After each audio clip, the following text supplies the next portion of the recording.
Shalom saudara yang dikasihi, di dalam nama Tuhan Yesus Kristus. Selamat malam, salam sejahtera untuk kita semuanya, dimanapun saudara yang terkasih berada.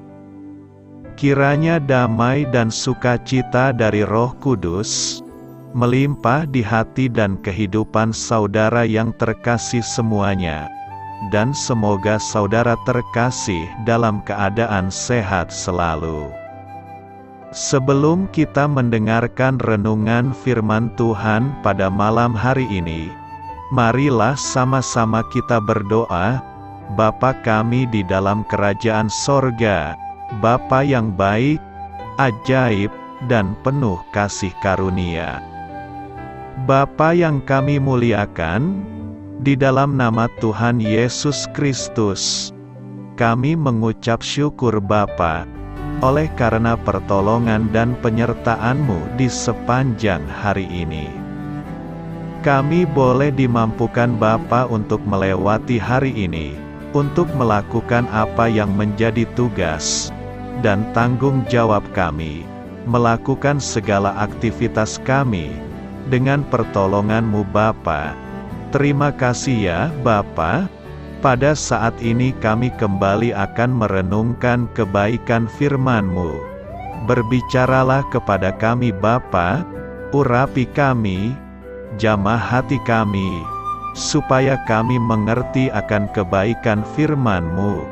Terima kasih Bapa. Dalam nama Tuhan Yesus Kristus, kami berdoa. Amin. Saudara yang terkasih, ayat emas renungan kita hari ini terambil dari Titus 2 ayat yang ke-13 sampai 14. Titus 2 ayat 13 sampai 14. Dengan menantikan penggenapan pengharapan kita yang penuh bahagia dan penyataan kemuliaan Allah yang Maha Besar dan Juru Selamat kita Yesus Kristus, yang telah menyerahkan dirinya bagi kita, untuk membebaskan kita dari segala kejahatan, dan untuk menguduskan bagi dirinya suatu umat, kepunyaannya sendiri, yang rajin berbuat baik. Judul renungan kita hari ini adalah, Anugerah Keselamatan Tuhan, ditulis oleh Claudia Jessica, sahabat suara kasih. Ketika Tuhan turun ke dunia dan menjadi manusia, Dia yang tidak terbatas, kini menjadi terbatas, dibatasi oleh fisik manusia yang lemah. Selama lebih dari 3 dekade, otoritasnya yang tidak terbatas menjadi terbatas, sesuai dengan kemampuan manusia. Pernahkah kamu berpikir, apakah Tuhan Yesus saat itu tergoda untuk menggunakan kembali otoritasnya sebagai Tuhan?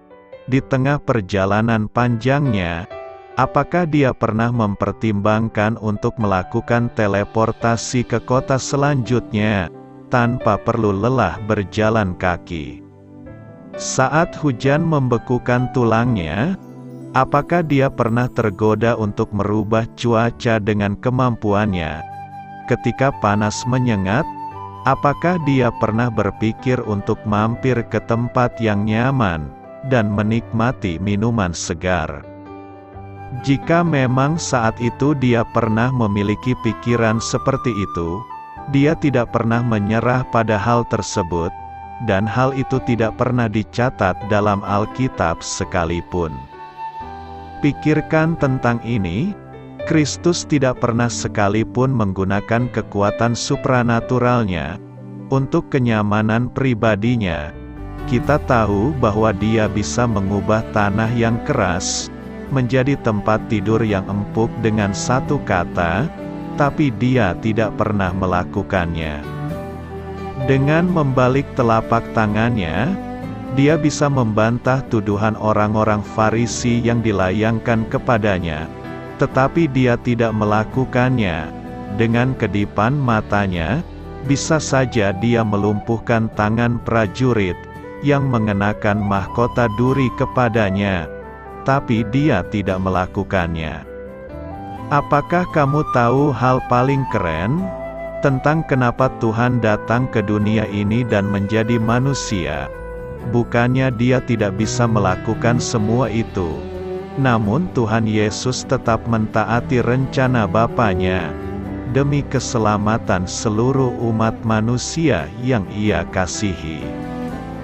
Karena begitu besar kasih Allah akan dunia ini, sehingga Ia telah mengaruniakan Anaknya yang tunggal, supaya setiap orang yang percaya kepadanya tidak binasa, melainkan beroleh hidup yang kekal.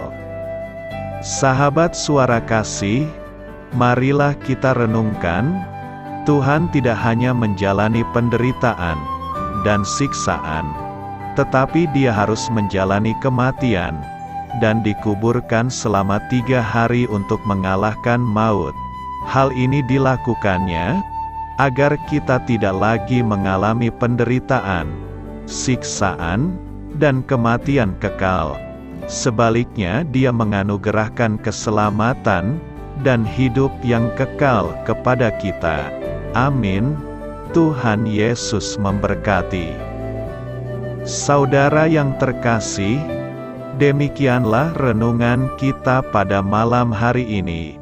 Semoga menjadi berkat dan kebaikan bagi kita semuanya. Dan untuk menutup renungan kita pada malam hari ini, marilah kita berdoa.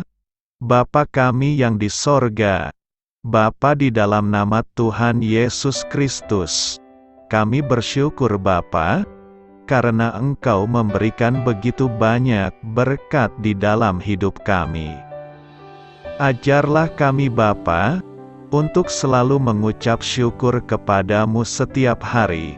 Terima kasih juga Bapa, untuk pertolongan, penyertaan, dan juga atas berkat-Mu. Kami berbahagia dan bersyukur Bapa, atas kebaikan Tuhan di dalam hidup kami. Terima kasih untuk penyertaan-Mu Bapa, di sepanjang hari yang telah kami lewati. Hingga pada malam hari ini, kami boleh bersyukur lagi di hadapan-Mu Bapa, melalui doa dan renungan malam hari ini. Terima kasih untuk firman-Mu pada hari ini Tuhan. Kami mau belajar dan terus belajar tentang firman-Mu. Firman-Mu yang menguatkan dan meneguhkan iman percaya kami. Firman-Mu yang mengubahkan kehidupan kami. Kami mau melakukan firman-Mu Bapa, di sepanjang kehidupan kami, agar kami menjadi kuat, berjalan bersama dengan Engkau. Terima kasih Bapa, untuk nafas kehidupan yang masih Engkau berikan. Kami mau pakai kehidupan kami, untuk hormat dan kemuliaan nama-Mu. Kiranya Engkau selalu memberkati hidup kami, keluarga kami, sanak saudara kami, daerah tempat tinggal kami, bangsa dan negara kami, pemerintah-pemerintah kami. Biarlah semuanya dalam perlindungan-Mu Bapa, dan jadilah sesuai kehendak-Mu yang terbaik, di dalam hidup kami. Bapa, hamba berdoa untuk saudara-saudara kami, yang sudah mendengarkan renungan pada malam hari ini. Biarlah yang saat ini sedang mengalami sakit penyakit, pergumulan masalah, kebutuhan ekonomi, kiranya Engkau jamah, sembuhkan dan pulihkan kehidupan mereka. Berkati perekonomian mereka, serta berikan jalan keluar di setiap masalah kehidupan yang sedang mereka hadapi. Ajarlah kami juga Bapa, untuk selalu berharap dan percaya kepada Tuhan Yesus. Pada malam hari ini Bapa, kami akan beristirahat dalam tidur kami. Kiranya Engkau sertai dan lindungi kami di sepanjang malam ini, sehingga kami boleh bangun besok pagi dengan tubuh yang sehat, kuat, serta diberkati Tuhan. Terima kasih Bapa. Inilah yang menjadi doa dan permohonan kami. Dalam nama Tuhan Yesus, kami berdoa. Amin.